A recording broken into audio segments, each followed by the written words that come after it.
Bismillah, alhamdulillah, salatu wassalamu ala rasulillahi wa ba'd.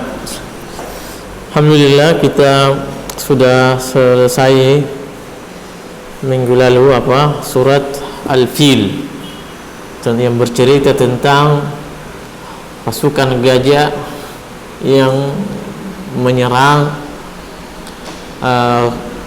dan ingin menghancurkan Ka'bah. Nah, yang kemudian Allah Subhanahu wa taala memperlihatkan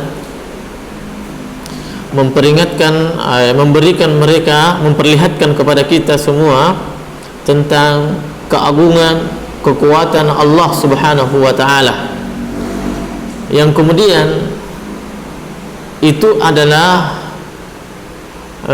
menangnya penduduk Mekah atau tidak jadinya dihancurkan Ka'bah terutama, yang pada saat itu mereka dalam keadaan kafir, dalam keadaan tidak beriman kepada Allah dan Rasulnya, Rasul sebelum Nabi Sallallahu Alaihi Wasallam, namun tetap mereka ditolong oleh Allah Subhanahu Wa Taala.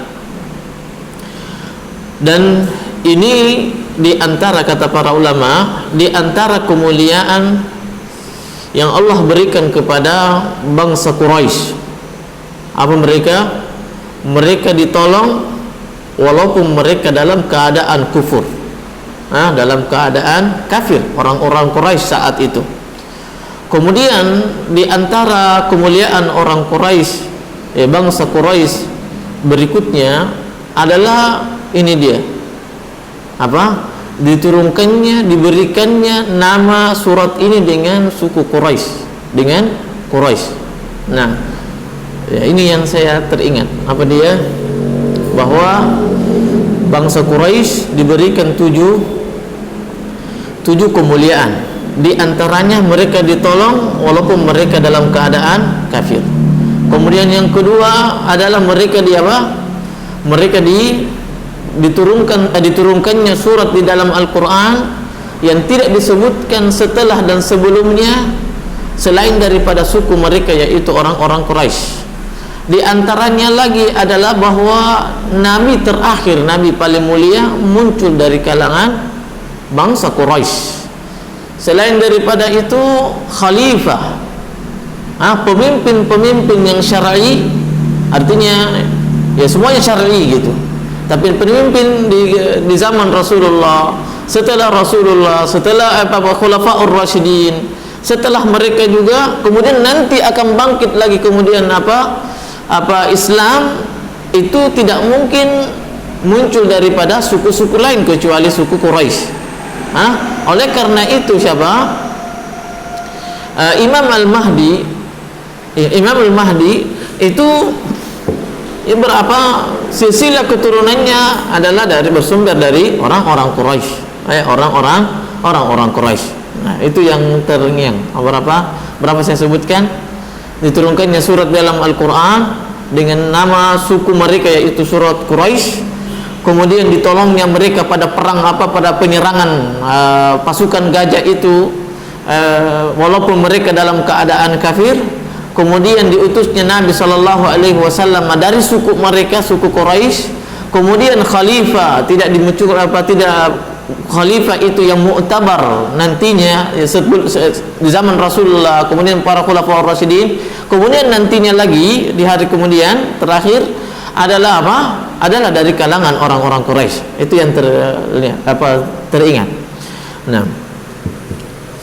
kemudian antara surat sebelumnya, sebelum surat Quraisy, Li-ilafi Quraisy, yaitu surat Al-Fil, memiliki memiliki keterkaitan atau hubungan. Memiliki hubungan. Apa kalimatnya? Bagaimana dia? Bahwa orang-orang Quraisy, orang-orang penduduk ahli Mekah, tatkala mereka diserang oleh orang-orang Quraisy, orang-orang pasukan gajah dari Yaman, maka mereka pun menang. Yang kemudian Allah pun menjadikan mereka tanpa ada menjadikan mereka tanpa ada penyerangan dari orang-orang Quraisy. Mereka mau diberikan kemenangan dari pasukan gajah tanpa ada penyerangan terhadap mereka. Namun kemudian di sini setelah mereka diberikan keamanan, kesejahteraan dari keamanan dari gangguan fisik, mereka pun diberikan nikmat makanan.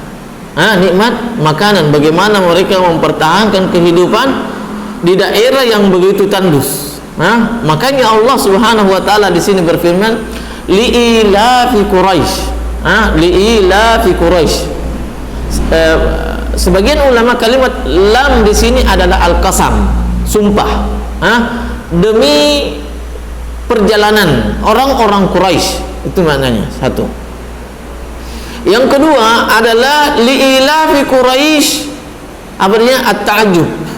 Maksudnya tidakkah ta'ajjublah kalian tentang apanya?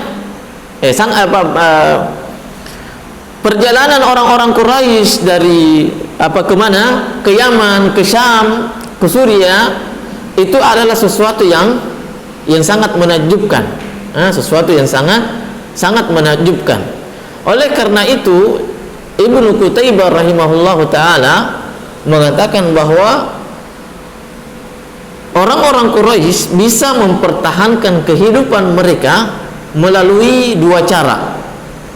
Mempertahankan kehidupan mereka dan bisa mereka menetap di Mekah sana, di sekitaran Mekah atau di Arab begitu. Yang pertama karena apa? Tijarah. Perdagangan mereka lakukan dari mana? Yang mereka lakukan pada saat musim li'ilafi Quraisy ilafi rihlatasy syita, ke Yaman, kemudian ke mana? Ke Syam. Kemudian yang kedua, dikarenakan mereka dikarenakan mereka hidup di sekitaran Ka'bah. Di sekitaran Ka'bah, yang kemudian mereka memuliakan itu dan mereka membanggakan tatkala mereka mampu memberikan berkhidmat untuk Ka'bah itu. Berkhidmat untuk Ka'bah. Maka li'ilafi Quraisy, demi perjalanan yang dilakukan oleh orang-orang Quraisy, ilafihim, yaitu perjalanan mereka. Ilafihim adalah takkid, kata beliau di sini. Apa dibilang? Takkidun. Ilafihim rihlatasy syita'i was-saif. Dia adalah perjalanan dari mana? Perjalanan safar dari Mekah di musim dingin, kemana dia? Ke musim dingin, ke Yaman. Di musim panas ke Suriah, ke Syam.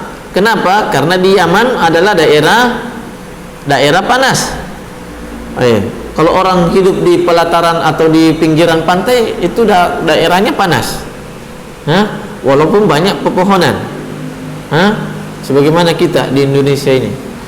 Apalagi mereka dua panas yang mengelilingi mereka, panas daratan dengan gurun pasir, kemudian panas laut. Panasnya lautan. Kemudian li'ilafi Quraisy ilafihim rihlatasy syita'i was-saif. Ini adalah sebuah tanda-tanda keagungan Allah Subhanahu wa taala, pemberian materi duniawi kepada mereka orang-orang Quraisy. Yang mereka cukupkan kehidupannya melalui perjalanan perdagangan yang mereka lakukan itu di setiap tahunnya. Yang mereka mampu melakukan perjalanan 2 kali dalam setahun. Perjalanan menuju kemana? Ke arah selatan, dan perjalanan menuju ke arah utara, yaitu ke Syam. Di mana daerah ini adalah daerah dingin dan jauh tentunya. Namun dengan perjalanan ini, dan para ulama, saya tidak tahu siapa yang berkata begitu, tapi saya yakin bahwa itu adalah perkataan ulama yang saya baca, bahwa di antara nikmat Allah Subhanahu wa taala bagi seorang hamba apabila kebutuhannya tercukupi di tempat di mana dia tinggal. Di antara nikmat Allah Subhanahu wa taala bagi seorang hamba adalah di mana seseorang tercukupi kebutuhannya di mana dia tinggal. Karena kita lihat banyak orang, mungkin dia bisa kaya, punya apa dari kehidupannya, punya materi, namun dia tidak peroleh di tempat di mana dia tinggal, di tempat di mana dia lahir. Ada orang nanti dia cukup kehidupannya kalau dia merantau. Ada orang dia di situ dia lahir, ternyata dia cukup di situ apa kehidupannya, kebutuhannya. Dia bisa makan dan minum, bisa berkeluarga, bisa beranak. Di situ dia, ini adalah kenikmatan Allah Subhanahu wa taala. Kenikmatan Allah Subhanahu wa taala. Yang kemudian orang yang melakukan safar kemudian dengannya tercukupi perjalanannya, itu juga merupakan nikmat, tetapi tidak seperti sebesar kenikmatan yang Allah berikan kepada orang yang orang yang tidak pergi melakukan safar, pergi merantau, lalu barulah kemudian tercukupi. Dia cukup tinggal di kampungnya, bisa berusaha, bisa bertani, bisa berdagang, apa saja, ternyata kebutuhannya cukup, maka itu adalah nikmat yang sangat agung, nikmat yang besar. Kenapa? Ketika seorang menetap di kampungnya, keluarganya gampang dia jalin silaturahminya, silaturahimnya kepada keluarganya. Beda dengan orang yang jauh, artinya ibadahnya pada sisi yang lain dia bisa banyak melakukan ibadah. Tentunya orang yang melakukan safar juga memiliki ibadah yang lain yang tidak dimiliki oleh orang yang tidak safar. Sebagai contoh bahwa orang yang safar adalah doanya makbul. Doanya adalah makbul. Dan ini kata para ulama bahwa liilafihim, Allah Subhanahu wa taala bersumpah tentang safar, perjalanan yang dilakukan oleh orang-orang Quraisy, karena dengan itulah sebagaimana tadi Ibnu Qutaibah mengatakan demikian, karena dengan itulah kehidupan orang-orang Quraisy tercukupi, yaitu melakukan 2 kali perjalanan utara dan selatan di setiap tahunnya, rilatas syita'i was saif. Nah, falyabudu rabb hadzal bait. Sebelumnya Allah Subhanahu wa taala li ilafi Quraisy ilafi rihlatas syita, Allah memperkenalkan dirinya melalui kenikmatan-kenikmatan dunia. Melalui kenikmatan-kenikmatan dunia, yaitu mereka diberikan kecukupan. Maka semua kenikmatan yang manusia peroleh, hakikatnya itu adalah ujian, adalah bentuk pengenalan Allah terhadap setiap hambanya. Artinya apa? Kita diberi kesehatan, kita diberi kecukupan, kita diberi pakaian, diberikan anak, diberikan apa saja. Hakikatnya itu adalah bagaimana ketika kita diberikan kecukupan bisa lebih mengenal Allah Subhanahu wa taala. Kita diberikan kesehatan, kita mengenal bahwa Allah ada di sana. Allah yang memiliki, Allah yang memberikan kesehatan, dan penyakit itu Allah yang menyembuhkannya. Maka semua kenikmatan-kenikmatan sifatnya duniawi, hakikatnya itu adalah Allah memperkenalkan dirinya kepada kita. Dan tujuannya adalah kita mengenal Allah Subhanahu wa taala. Kita tidak sekedar bahwa kesehatan ini datangnya dari Allah, tidak. Tetapi mengenal dalam arti kita melakukan melakukan ibadah yang menunjukkan bahwa kita kenal dengan Rabb kita. Kita mengenal dengan Rabb kita. Di dalam kesehatan, apa ibadah yang bisa kita lakukan tatkala kita sudah mengenal Allah Subhanahu wa taala? Ada banyak. Mampu melakukan amal langkah ke masjid, mampu memberikan menuntut ilmu, itu adalah kesehatan, semua hasil daripada kesehatan. Mampu membiayai anak-anak melalui kerja seorang ayah terhadap anaknya, bekerja seorang ayah terhadap pekerjaannya, dengannya dia memperoleh kesehatan. Mampu mendidik seorang ibu terhadap anaknya, ini adalah ibadah yang mampu dilakukan manusia saat diberikan kesehatan, saat diberikan kesehatan. Demikian juga ketika seseorang diberikan kecukupan, kecukupan, cukup untuk melakukan menutup auratnya, cukup untuk mengkonsumsi makanan, dengannya dia lebih kuat dalam beribadah. Ini adalah kenikmatan-kenikmatan Allah Subhanahu wa taala yang sifatnya duniawi dalam rangka memperkenalkan dirinya kepada kita semua.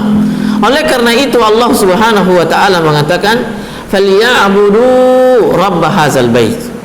Kalau mereka mengetahui tentang keajaiban safar perjalanan mereka di musim panas, di musim dingin itu, dalam rangka mencari nafkah, dalam rangka melakukan perdagangan, kemudian mereka dengan itulah mereka mampu hidup di sekitaran Ka'bah di kota Mekah di sana, maka hendaknya dia menyadari bahwa itu adalah kemurahan Allah Subhanahu wa taala. Maka apa konsekuensinya? Falyabudu rabb hadzal bait. Falyabudu rabb hadzal bait. Hendaknya mereka menyembah pemilik rumah ini, yaitu Ka'bah. Hendaknya mereka menyembah Allah Subhanahu wa ta'ala, karena mereka, kita tahu tadi bahwa orang-orang Quraisy berbangga dengan berkhidmatnya mereka kepada Ka'bah. Mereka berkhidmat untuk Ka'bah, memuliakan Ka'bah. Orang-orang yang haji mereka diberi minum, diberi makan, dan itu mereka anggap adalah kemuliaan. Itu mereka anggap kemuliaan. Namun kemudian Allah mengatakan, laisal birra an tuwallu wujuhakum qibala al-masyriq wal maghrib walakinnal birra man amana billah. Bukanlah kebaikan itu tatkala kalian mampu menghadapkan wajah kalian ke arah kiblat. Namun mampunya seseorang mengarahkan wajahnya ke arah kiblat dengan penuh keimanan, maka itulah kebaikan. Itulah kebaikan, bukan karena berbangga, bukan karena ingin dipuji, bukan karena niat-niat yang lain, tetapi betul-betul mampunya kita mengarahkan wajah kita ke arah kiblat, beribadah, melakukan sholat karena dorongan keimanan, maka itulah kebaikan. Karena segala sesuatu ibadah yang kita lakukan tanpa dengan dorongan keimanan, maka tidak memiliki pahala di sisi Allah Subhanahu wa ta'ala, atau akan sia-sia. Falyabudu rabb hadzal bait alladzi at'amahum min ju' wa amanahum min khauf, yang telah memberikan makan kepada mereka. Diberi makan untuk apa? Untuk beribadah. Min ju'in, tatkala mereka ke dalam keadaan apa? Keadaan lapar. Wa amanahum min khauf, dan mereka diberikan keamanan saat mereka diserang tadi dari pasukan gajah. Kemudian pertama, yang kedua, mereka diberikan keamanan apa? Di dalam perjalanan. Tatkala mereka melakukan safar kemana? Ke Syam dengan ke Yaman. Wa amanahum min khauf, tatkala mereka diberikan keamanan. Wa aman, dan memberikan keamanan kepada mereka dari rasa takut. Maka kita manusia senantiasa merasa bahagia saat tercukupi kebutuhan makan dan minumnya. Kemudian apalagi merasa aman terhadap hartanya dari musuh-musuh dan orang-orang yang dapat mengganggunya. Itu orang akan memperoleh apa? Manusia akan merasakan kebahagiaan dengan dua nikmat yang disebutkan di ayat terakhir ini. Allazi at'amahum min ju', yang memberikan makan kepada mereka dikarenakan dalam saat mereka merasakan kelaparan. Wa amanahum min khauf. Wa amanahum min khauf. Tatkala ibadah hilang dari seseorang, maka mungkin seseorang cukup makan dan minumnya, kebutuhan sehari dan semalamnya, tetapi mereka tidak aman dari gangguan manusia. Atau sebaliknya, mungkin seorang aman, tidak ada pencuri dan seterusnya, namun tidak cukup kebutuhannya. Oleh karena itu Allah Subhanahu wa taala berfirman, alladzina amanu wa lam yalbisu imanahum bizulmin ulaika lahumul amnu wa hum muhtadun. Orang yang beriman dan tidak mencampur adukan keimanan mereka dengan kezaliman, dengan kesyirikan, ulaika lahumul amn, mereka akan diberikan ketenangan, keamanan, wa hum muhtadun, dan mereka senantiasa berada di atas petunjuk. Maka keamanan itu akan lebih kita rasakan saat kita mengimbanginya dengan mengiringinya dengan ibadah kepada Allah Subhanahu wa taala. Allazi at'amahum min ju' wa amanahum min khauf. Ini adalah nikmat yang agung. Seluruh kesibukan manusia yang dengannya terhalangi untuk beribadah kepada Allah Subhanahu wa taala, tidak ada yang menyibukkan mereka kecuali kecuali kebutuhan makan dan minum kita. Itulah perjuangan manusia yang membuat kita jauh dari Allah Subhanahu wa taala, yang membuat kita lalai dari Allah Subhanahu wa taala, dikarenakan kebutuhan perut kita, minum dan makan kita. Itulah yang membuat kita jauh. Namun ketika Allah Subhanahu wa taala ternyata kita dapati diri kita Allah cukupin, namun tidak memberikan bekas dalam ibadah, maka sesungguhnya pemberian Allah Subhanahu wa taala berubah menjadi sebuah bencana. Sebuah bencana, dikarenakan Allah akan mempertanyakan, dan kita akan pun mempertanggungjawabkan seluruh kenikmatan yang Allah berikan kepada kita semua. La tus'alunna yawma idzin 'anil na'im. Sungguh kalian akan ditanyakan tentang tentang kenikmatan yang Allah berikan kepada kalian. Kemudian surat selanjutnya adalah Al-Ma'un. Ara'aita allazi, sebelumnya adalah Makkiyah, jumhur ulama dia adalah Makkiyah. Kemudian surat Al-Ma'un dia juga adalah surat yang diturunkan sebelum hijrah atau di kota Mekah. Ara'aita alladhi yukazzibu bid-din. Ara'aita alladhi yukazzibu bid-din. Allah Subhanahu wa taala mengatakan, tahukah engkau tentang orang yang mendustakan hari pembalasan, mendustakan agama? Ini diantara makna agama. Agama Islam adalah balasan, adalah balasan.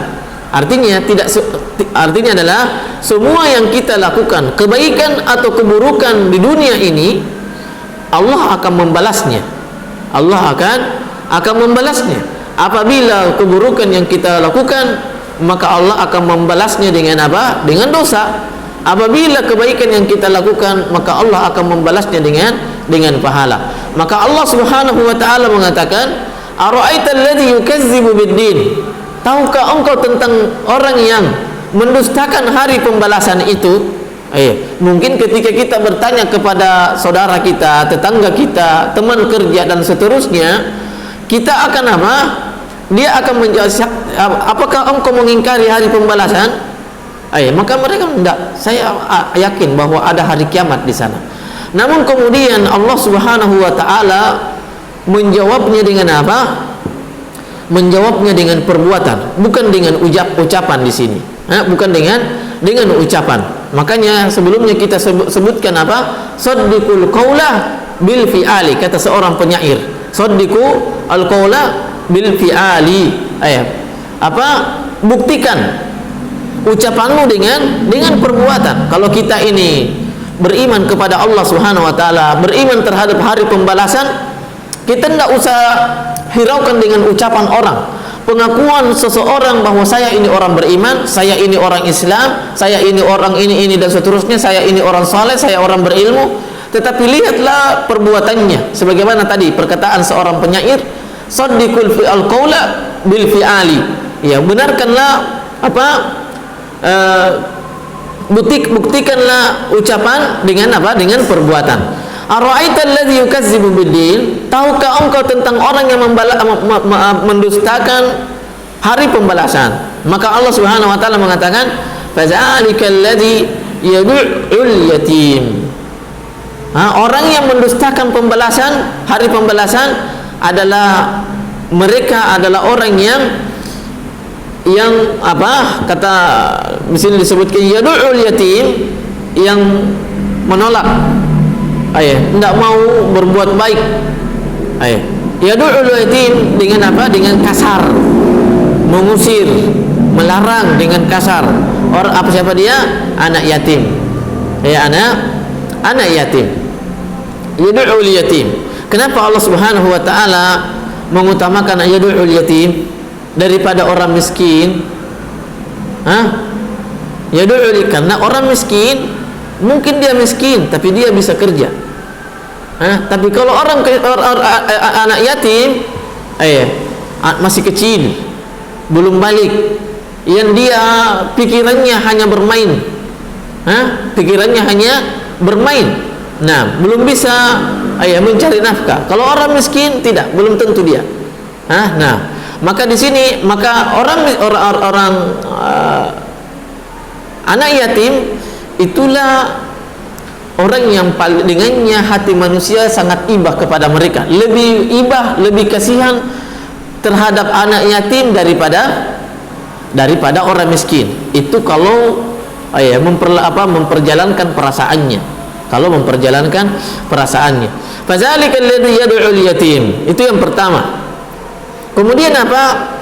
Wala yahuddu ala ta'amil miskin, dan tidak memerintahkan dirinya dan orang lain untuk memberi makan orang-orang miskin. Tidak memerintahkan kepada dirinya, tidak punya dorongan untuk berbuat baik, memberi kepada orang miskin. Pun tidak punya dorongan untuk dirinya dan tidak punya dorongan untuk tidak memberikan nasihat kepada orang lain. Fawailun lil musallin. Fawailun lil musallin. Ikhwan, bahwa orang miskin berbuat baik kepada orang miskin, memberi makan kepada berbuat baik kepada anak yatim, memberi makan kepada orang miskin, memberi makan itu memiliki pengaruh yang kuat pada hati seseorang, Perhatikan saja pada orang-orang yang senantiasa atau sering berbuat baik kepada kita saat kita butuh. Kecintaan kita muncul di sana. Sekali mulai muncul, kedua kalinya mulai muncul kebaikan-kebaikannya, kita semakin cinta kepadanya. Maka ketika seorang mukmin berbuat baik kepada orang lain, orang-orang lemah, dalam hal ini orang musyrik, orang yatim dengan orang miskin, maka itu memberikan apa? Memberikan nilai dakwah. Dengannya kita bisa memberikan peluang untuk mendekatkan mereka, mengarahkan mereka ke jalan yang diridhai oleh Allah Subhanahu wa taala. Oleh karena itu, di antara metode para ulama sebagaimana yang diperhatikan oleh Ibnu Taimiyah dan ulama-ulama lainnya, mereka adalah senantiasa memberikan kebutuhan murid-muridnya. Dia berikan kebutuhan kepada muridnya, dia berikan orang lain, gampang bersedekah dulu, memberikan dulu. Maka di antara cara berdakwah ini dia, Allah memberi sebelum memerintah, Allah memberi sebelum mengajak. Demikian di dalam surat Al-Quraisy, li ilafi Quraisy ilafihim rihlatash shita'i was-sayf. Kemudian allazi at'amahum min ju' wa amanahum min khauf. Apa hasilnya? Baru kemudian diperintah. Perintah untuk apa? Falyabudu rabb hadzal bait. Diberi dulu, baru kemudian ini di antara metode. Tentunya ini salah satu cara yang mungkin sebagian orang tidak cocok dengan cara ini. Tidak cocok. Kita semakin diberi, ternyata semakin menyombongkan dirinya. Kadang orang mau didekatin melalui ilmunya, kadang orang mau didekati dengan hartanya, kadang orang mau didekati dengan kemiskinannya. maka setiap orang atau lahan dakwah itu memiliki metode tersendiri yang tidak dimiliki yang lainnya. Maka alladzina fawailul lil musallin, maka celakalah orang-orang yang salat. Siapa mereka itu orang celaka yang salat? Alladzina hum an salatihim sahun, yaitu orang-orang yang terhadap salatnya mereka apa? Mereka mengakhir-akhirkannya. Mereka mengakhir-akhirkannya. Apakah celaka orang yang tidak salat di awal waktu? Tidak. Apakah orang yang celaka di pertengahan waktu? Tidak. Nah, apakah orang celaka di akhir-akhir waktu? Tidak juga. Tetapi ketika nanti dia mau salat 1 rakaat, dia sudah selesai, kemudian setelah itu apa? Rakaat berikutnya sudah di luar waktu, maka ini diantara orang yang celaka, mengakhir-akhir waktu sampai dekat dengan keluarnya waktu zuhur mungkin, atau waktu asar, nanti mau maghrib, mau masuk maghrib, mau tenggelam matahari baru dia sholat, maka ini diantara orang yang celaka. Kemudian fawailul musallin alladzina hum an salatihim sahun alladzina hum yuraun. Alladzina hum yuraun, yaitu orang-orang yang apa? Mereka riya di dalam salatnya, ingin dipuji, ingin ditahu sama orang. Dia tidak melakukan salat itu dengan penuh kekhusyuan. Dia tidak melakukan salat dengan penuh kekhusyuan. Dengan siapa? Abi Ayyub Al-Ansari itu hadisnya. Ja'a rajulun minta nasihat kepada Nabi SAW. Datang seorang meminta nasihat kepada Rasulullah. Ya Rasulullah, ausini wa aujiz. Izni wa aujiz. Nasihati saya tapi persingkat nasihatnya. Maka nasihat pertama yang disampaikan Rasulullah SAW adalah idza kunta ila salatika fasalli salatan muwaddi'in. Apabila engkau hendak melakukan salat, maka apa? Lakukanlah salat seakan-akan setelah salat engkau akan wafat. Apa maksudnya? Khusyuk, tenang, tumakninah, mentadabburi, memikirkan apa yang dibaca, mengaitkan antara hati dengan lisan, mengaitkan antara hati dengan pikiran terhadap apa yang kita ucapkan. Alladzina hum yura'un, mereka adalah apa? Orang yang riya, yang tidak khusyuk di dalam salatnya, tidak khusyuk di dalam salatnya, mura'in, ujub dan sum'ah dengan amalan-amalan kebaikannya. Wa yamna'una al-ma'un, dan mereka adalah orang yang tidak suka meminjamkan perkakas rumahnya. Saya di sini disebutkan apa dia? Kal ibrah. Biar mau dipinjam jarumnya tidak mau. Jarumnya saja mau dipinjam tidak mau. Nah, wal faas, ada orang mau pengantin tetangganya, atau apa begitu acara akikah, butuh kampak kayu dan seterusnya, kampak. Di sini sebutkan begitu, kampak. Pinjam sama tetangganya, dibilang tidak ada, padahal ada. Atau dibilang dipinjam juga sama orang, tidak mau, karena takut hilang dan seterusnya. Nah, kemudian apa? Wal kidir, tetangganya acara, ada tamunya, punya banyak panci supaya banyak. Tidak mau dia apa? Tidak mau pinjamin pancinya tetangganya. Ini adalah al-maun. Ini adalah al-maun. Apa dia? Wa yamna'un al-maun. Nah, kemudian wal qas'ah, tidak mau pinjam apanya? Tidak mau pinjam piringnya. Kalau di sini dikasih sendiri piringnya, pinjam, tapi ada isinya lagi. Nah, ini diantara apa? Kalau al-maun berarti dinamakan surat al-maun, surat apa dia? Surat perkakas rumah. Al-maun maksudnya sulit untuk orang-orang yang sulit. Di antara orang yang celaka itu adalah orang yang tidak suka memberi pinjam kepada tetangganya. Kepada tetangganya pinjam apa? Perkakas rumahnya, kebutuhan apa, mungkin cangkul apa begitu semua, apa ember atau apa itu semua, ternyata di antara faktor penyebab kita celaka di hari kemudian nanti.